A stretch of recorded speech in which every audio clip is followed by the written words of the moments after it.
Ongoing reorganization of the Arms Control and Nonproliferation Bureaus under the direction of Undersecretary Bob Joseph provides us with an excellent opportunity to reshape, to refocus, and reinvigorate the State Department's nonproliferation mission. The Lugar-Obama legislation is intended to assist in the transformation of the Department's efforts. The United States' response to conventional weapons threats and the lack of focus on WMD detection and interdiction assistance must be rectified if we are to provide a full and complete defense for the American people. We look forward to working closely with the administration on these proposals and will benefit from their recommendations on ways to perfect our legislation.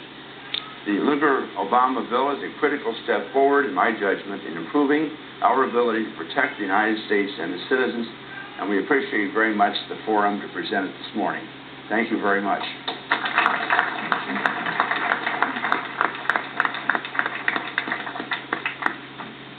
At this point in the program, in a moment, we'll turn to questions from the audience. I'd ask people to keep their questions very focused and tight so we can maximize the amount of time for dialogue with Senators Lugar and Obama this morning. But before we start with the open questions, I'd like to lead it off with one, Senators Lugar and Obama. Senator Obama, you've had several months in the Senate. You have this trip under your belt to take a good, long look at these programs and consider them. I wonder if you could tell us if there is one thing within the existing authorities or one priority within the existing authorities that you'd like the United States government tomorrow to begin focusing on, to be able to make a meaningful contribution to improving our security through the security of these materials. And Senator Lugar, if I may ask you on the flip side, if there's one thing that you would like to see the Russians do tomorrow, the Russian government, to act also to bring about a material improvement in these programs. Senator Obama? Well, I think the bill that Senator Lugar just outlined points to some priority areas that are extraordinarily timely.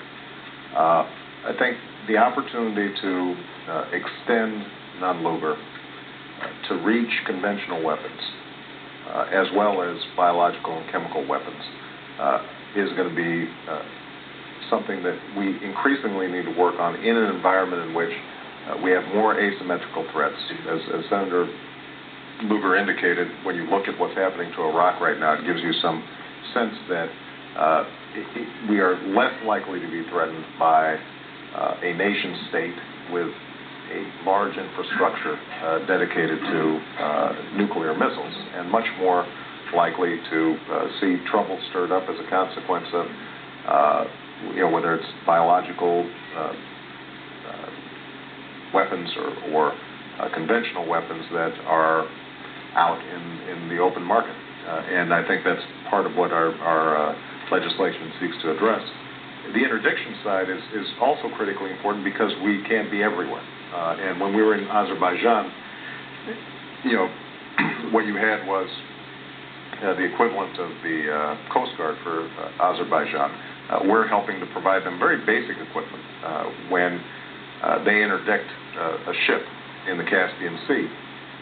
Their capacity to detect radioactive material on board a ship is not a very big investment.